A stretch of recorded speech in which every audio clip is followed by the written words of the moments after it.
Hello, everybody. Happy Sunday. So I hope you all are doing really well, and I'm excited about this last week of the semester. It's been a tough one, and it's been tough for everybody.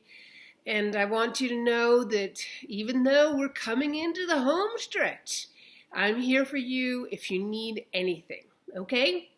So with that being said, let's talk a little bit about Renaissance and the Reformation. Well, there's a ton of stuff to talk about, but because we have so little time, we're going to just briefly touch on a couple of things that complement what your textbook is talking about with regards to the Renaissance and the Reformation. So first, let's talk about the Renaissance. So the Renaissance is a time in medieval history that starts in Italy, and specifically in Florence, Italy. And it is a time when the Catholic Church is going through a very difficult period. Your textbook goes into it on the schisms of the Pope. There are basically 4 popes at the time, and people are very annoyed, shall we say, at the Catholic Church, which is at this point the only church, okay? So, and we've talked about that in the past. So here we have the Pope, who is supposed to be the head of the Catholic Church, there are 4 different men who are trying to acknowledge or trying to claim they are in fact the Pope. So while that's happening in the rest of the Catholic world,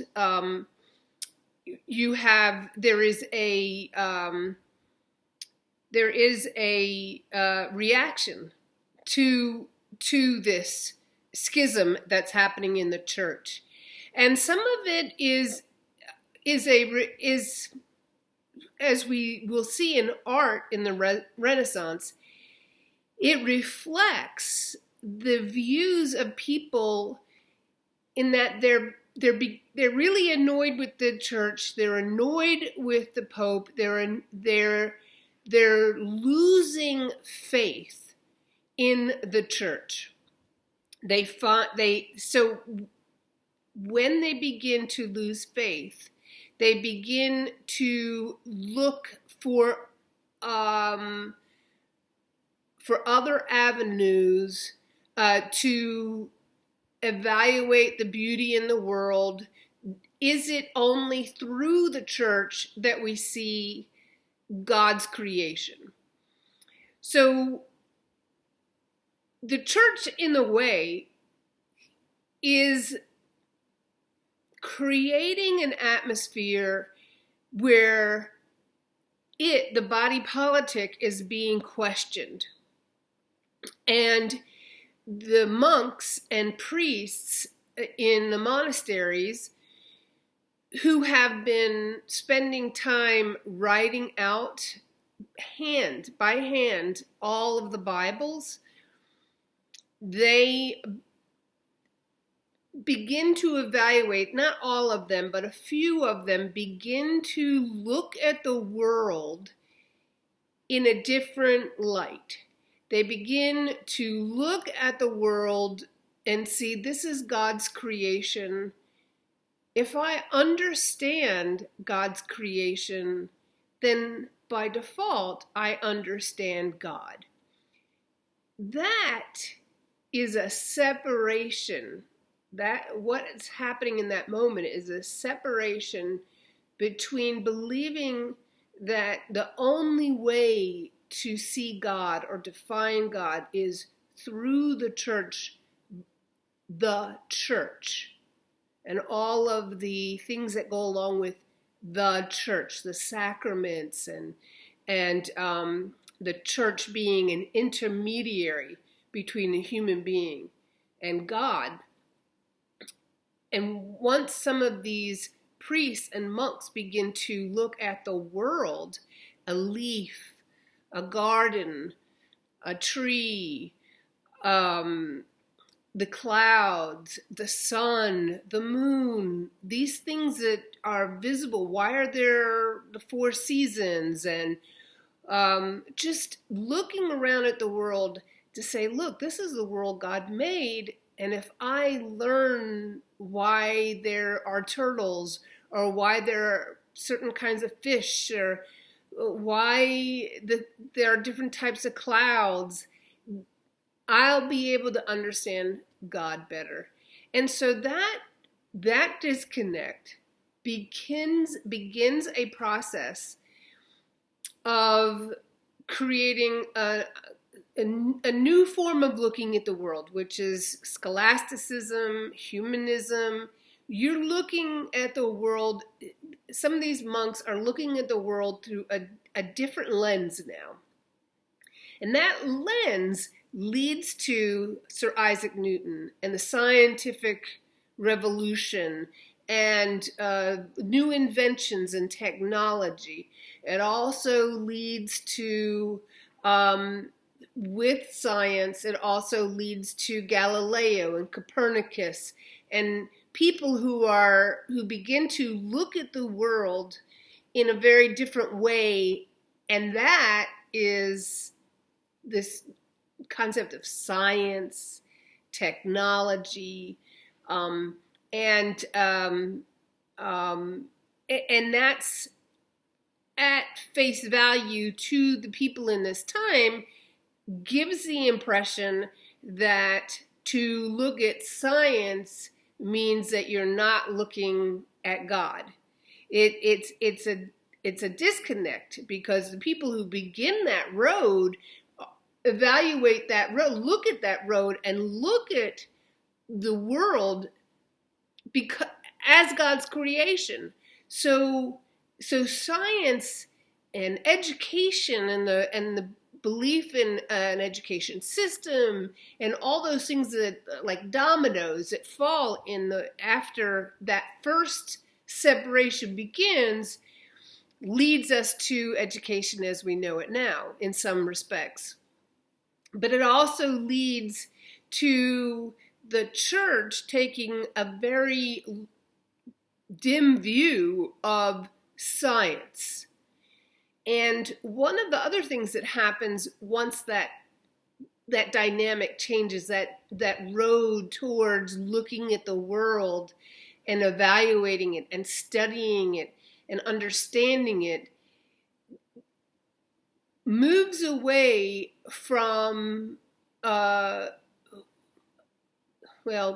it leads to people thinking on their own.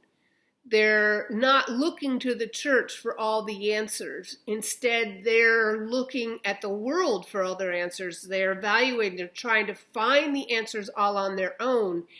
And so the church doesn't have the ability to have the same control over them. Copernicus really blew the minds of a lot of people in the church, and he knew he was going to do that. So, for instance, an example would be that Copernicus, the church and the church body politic and the people who were the leaders believed that the earth was the center of the universe because God made the earth, and therefore the earth should be the center of the universe, and that the sun revolves around the earth. Well, Copernicus discovered that was not true, but he knew that the church would not accept that, and so he did not have his book on all these scientific facts published until after his death. Because he knew this was not going to go down very well. This does not jive with what the church is saying. And so, and so Galileo also had trouble with the church. So, and Galileo comes up with this thing called the scientific method, and which we're still addressing right now. Hypothesis, does the experiment confirm the hypothesis, or does it show that the hypothesis was in error? So this whole process of the scientific method really we get from Galileo, and Galileo and the church did not get along very well at all. So we have that. Okay, put that aside. Then we have, because of the schisms in the church and the disillusionment with the church, we see that that the idea that the church had, which was to be poor was to be godly, to be poor was was to be godly, and that if you use money, you are dirty in some form or fashion. And so, as I mentioned last week or the week before about the rise of the church in Europe and how it didn't allow certain groups of people to own land or be part of a guild, the Jews in particular, but Muslims as well, and they were only allowed to use money, and that they traveled from place to place, and they were merchants because they couldn't own land, they couldn't, be farmers. And then we have the Crusades, and after the people come back from the Crusades, we see the rise of towns. And with the rise of towns comes the need for how do you address local law, civic law, or civil law? How do you, as opposed to church law, how do you deal with, these towns are growing up because of trade coming back from the areas where the Crusades were, the Middle East, and now they're being introduced to all these goods and all these cool things that were in Tomorrowland, the Middle East. And so now how do we deal with money? What about taxes? What do we use taxes for? It becomes more complex of a world people are living in, and because Christians, by and large, didn't really know how to use money, or did not know how to they didn't understand monetary things and trade, who did they call? Well, they didn't call the Ghostbusters, they called the Jews. And they said, hey, come on to our town and help us understand how this works. So all throughout most of Europe, in places, didn't happen all at once, the Jews would come in and they would show people the leadership, the governance of the community, how to manage money, how to look at money. And then as soon as they did that, of course, they would be marginalized. They would be sent to the outskirts of town, and there we have our first ghetto. Voila. So, but with that being said, now the church is looking at, maybe money's not such a bad thing. Well, there's a misconception that because Jews and Muslims handled money, that Jews and Muslims created the banking system, and that is not true. The people who created the banking system were from Florence, Italy, and the Florentines created the very first banking system that rivals some of our modern banking systems. And that is directly tied to the schism in the church, those 4 popes and the disillusionment of the church and a different way of looking at the world. Now, there's also something else going on at the time, and that's art. So when we look at art nowadays, and I hope you all take an art history class, when we look at art nowadays, we look at art as, let's see a picture of something or whatever. But back in the Renaissance, during in Florence, they had different styles of, it was really the capital of Renaissance art. And it was amazing. There was a guy named Masaccio. And I don't know if the closed captioning will get that. But he created something very, very, very new. And we look at it now as if like we don't know that it's new. But he started to paint in three-dimensional views. So when we look at something, we see depth of field. All of the paintings, all pictures that we see now pretty much have a background to it, and there's a depth. You're looking at the skies and the mountains and then the flowers up close. There's like this you're looking at a three-dimensional picture on a flat surface, right? And there are some amazing chalk, what is it? I want to say sidewalk chalk, but that's true too. But in urban renewal areas, you see sides of buildings that have beautiful, like a huge piece of art on it, and it looks like it's got depth to it, and it messes with your head and what you're seeing, the dimensions of it. Well, thank you, Masaccio, for that, because he was the first artist in Florence to ever create that 3D image. And he put some of those 3D images in frescoes. Now, frescoes are paintings that are part of plaster.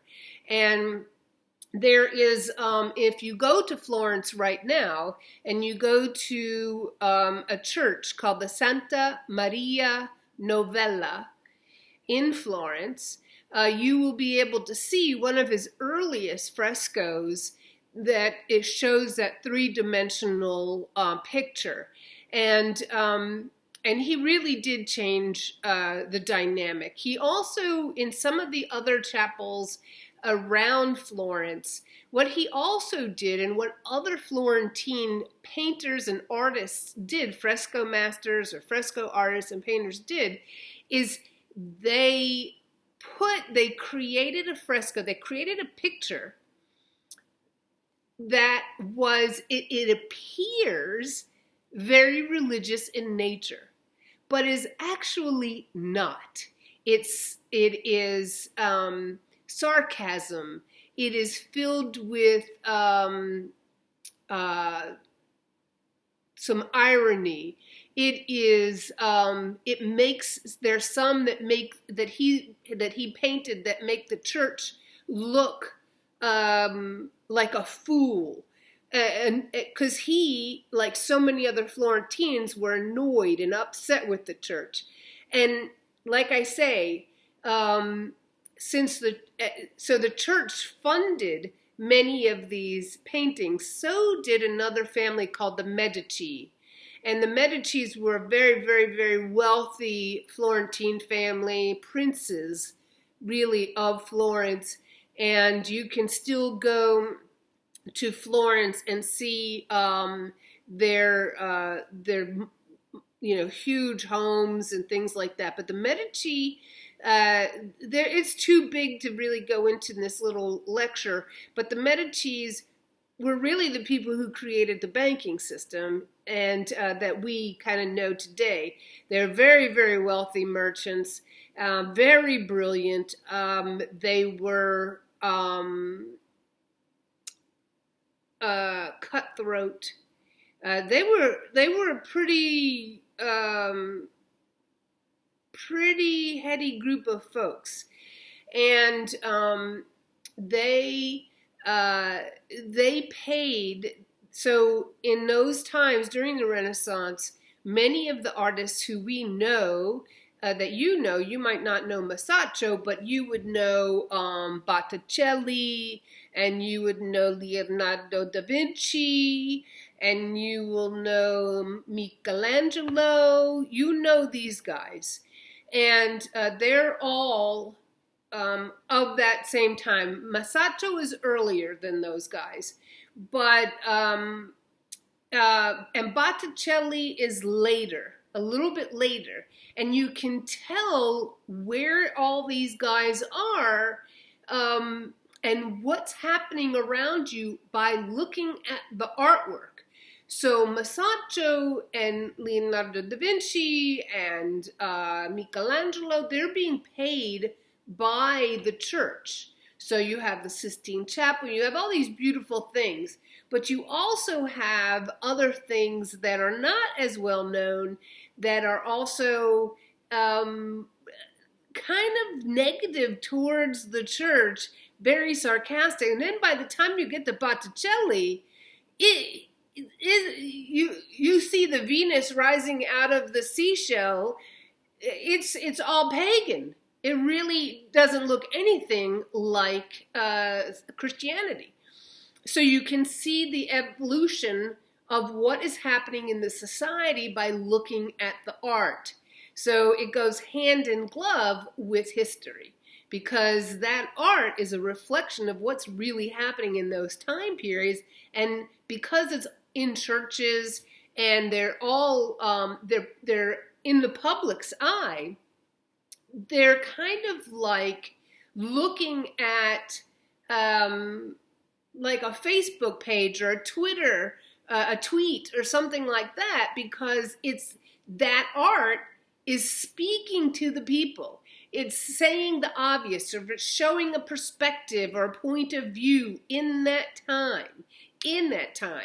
And just because we happen to have it now doesn't mean that they made it for us now. They made it when those guys, when these artists were painting, they were painting, and that what they painted was a reflection of what they were thinking and of the time period. So it's really a window, a very cool window into the time. So as we move forward into the 1500s, that disconnect between the church and the belief of looking to God from inside without the body politic is even though it's not formal, people are moving in that direction. And the church isn't helping itself at all, because the church is very corrupt. Just like any group of powerful people, there's corruption, and the church was also very corrupt. And they did something called, they would pay its indulgences. So what they would do is if somebody murdered somebody, that person who committed the murder would go to the priest and say, can you absolve me of this in God's eyes so I'll go to heaven? And could he really do it? Not really, but he would say, yes, if you give me some money. And would cost about 3 or 4 marks, which is basically a year's pay. And then he would say, in nomine Patre et Filii et Spiritus Sancto, and you're absolved. Well, that was hypocritical. Then the priests were fooling around. There was, in the 1100s, is when celibacy really started. The Pope said, you guys, you got to be celibate in order to be a Catholic priest. Now, the Eastern Orthodox said no, they didn't take that. But did it actually happen? No, the Pope said you got to be celibate. You can't have intercourse. You can't, have a wife. You can't have a lover. But that didn't happen either, because all these dudes, they were having, women on the side. There are some popes that were notorious to have many, many, many children from different lovers. One had the Borgia Pope, and there's, I think, a show, I don't know if it's Netflix or if it's HBO or Stars, I don't remember, but it's called The Borgias, and it's a real reflection of what was happening. And so a guy named Martin Luther he was a monk, he was a priest, and he was very angry with the church for all of its failings, and he wanted to reform the Catholic Church. And so what did? He was in Germany, and he nailed onto the door of a church in Germany something called the 95 Thesis, Thesis. And on that paper were 95 issues he had with the church that he felt the church should reform itself. And so the church didn't really take very well to that. The church was very angry. Then the church, people believed, so the church went through some things, So Martin Luther was eventually excommunicated, and and his movement to protest and reform the Catholic Church turned into a whole other group of people who practiced Christianity, and the Protestant Reformation, protest and reform, Protestant and Reformation, and he, and that happened in 1519. 1517 is when he nailed the 95 Theses, and between 1517 and 1519, we see the development and the creation of Protestantism. So now you have Catholicism and the church body politic, and then you have Martin Luther, and you have the Protestant movement. And he becomes the head of a new type of Christian religion, not faith, because both of these Christian people who are Christian, no matter if they're Catholic or if they are Protestant, and particularly Lutherans at this time, they both believe in God. They both believe that Jesus is the Son of God. They both believe in Mary. They both believe in the Holy Spirit. They both believe in those things, those very basic foundational principles of Christianity. One, the Catholic Church, though, says in order to get into grace, you have to go through the church. You need to practice the sacraments. You need to accept the sacraments. And who can administer the sacraments? Only the priests. Okay? Now, if the sacrament, if someone is dying, the last rites, anybody could actually do that. But aside from that, the other sacraments can only be administered by a priest. And that means that the church still has power. And it's still the intermediary between the people who are worshiping and God, as opposed to the Protestants and now the Lutherans, because they're the first.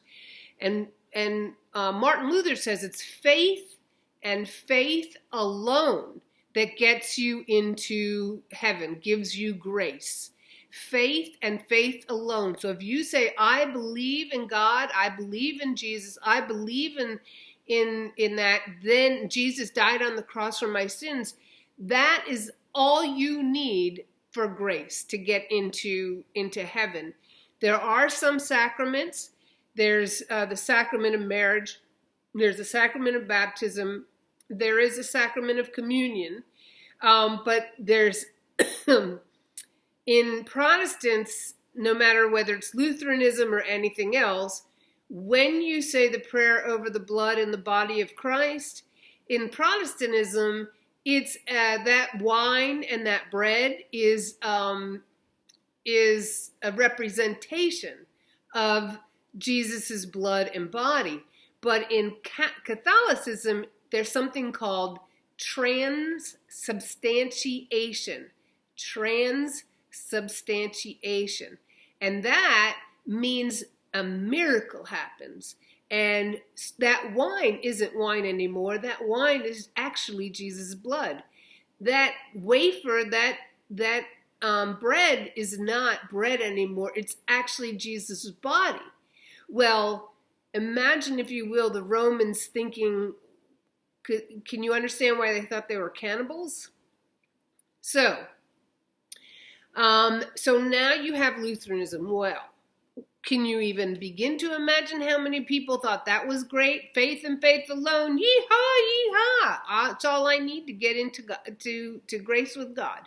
So people were dancing in the streets and going wild and crazy and all that kind of stuff. And so another guy came on the scene, and his name was John Calvin.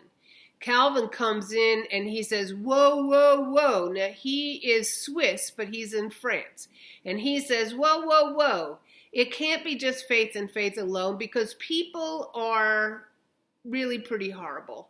And you've got to have some control. There, the church, the whole purpose of religion is really to help control people from their worst selves.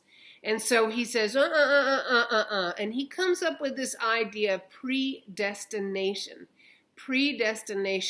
And he comes, and that means that God, before you were ever born, at the beginning of the world, at the very beginning of the universe and God knew how many people and who God was, who was going to be made. And when God made those people, God decided who was going to have grace and who was not, who was already going to go to heaven and who was damned. And so, and predestination is, to practice predestination is that you don't know if you're going to heaven or if you're going to go to hell, even throughout your life. And imagine, you just don't even know. I mean, that just, that's hard to swallow unless you grow up in it. So Calvin really, he has many offshoots of, eventually, there are many kinds of offshoots of Calvinism. One of them is going to be the Puritans, who eventually come over to the United States during 1620 with the Mayflower.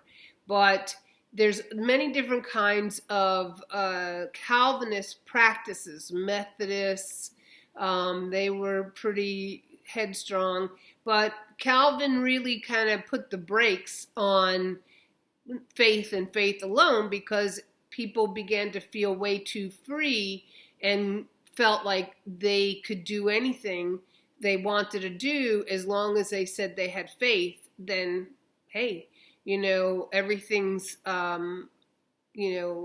really available to you. So this is not, that was really not what Calvin believed in. So the Protestant Reformation is still very much with us today, all around the world. So now you have several types of Protestants. You have upper Protestants, and that is Lutheran, Methodist, Episcopalian, Presbyterian, and the Anglican Church, which is Episcopalian by and large.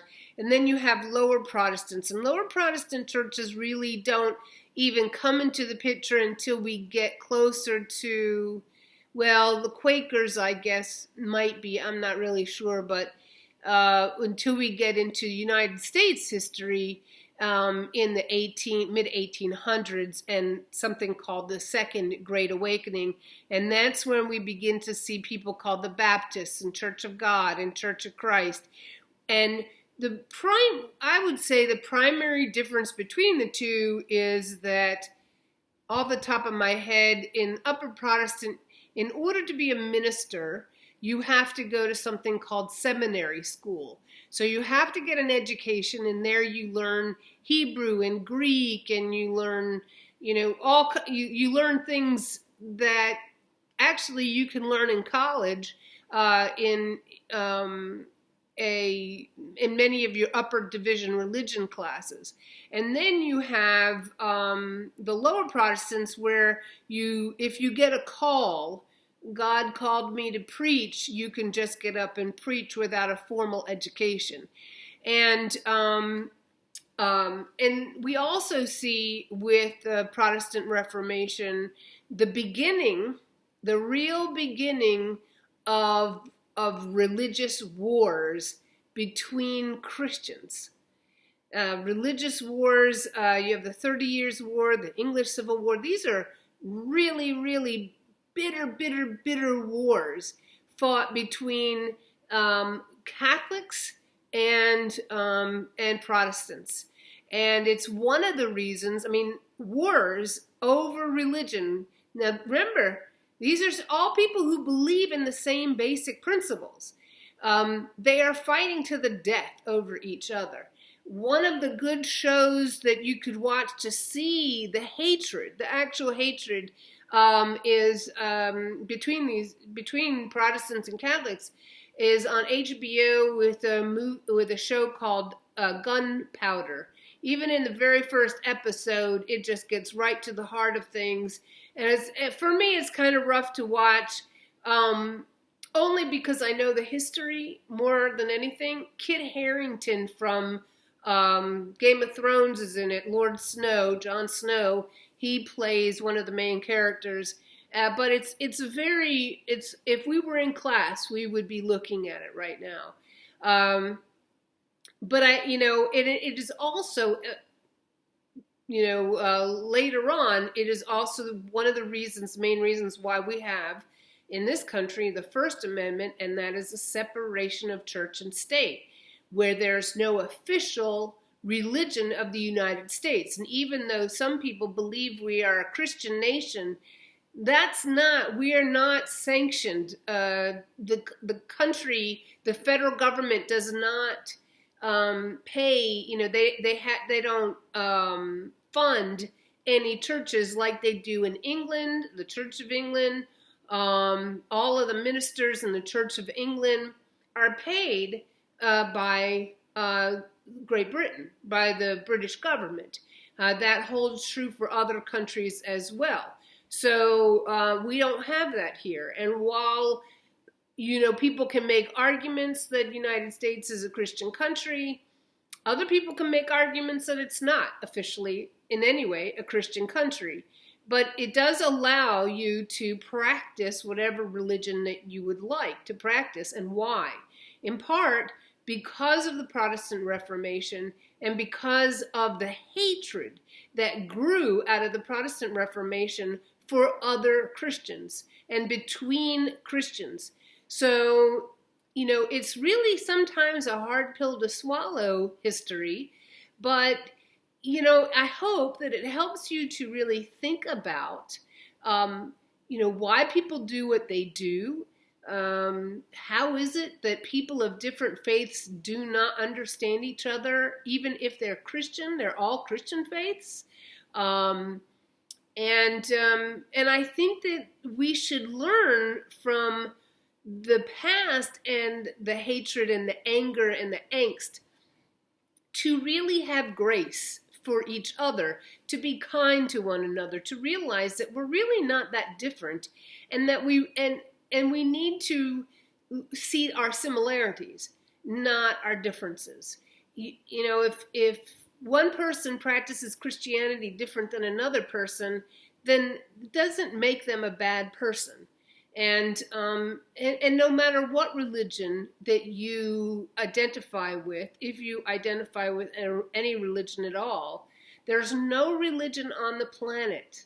There's no religion on the planet that allows people to lie, cheat, and steal. There's no religion on the planet that allows for murder. Okay? That's the truth.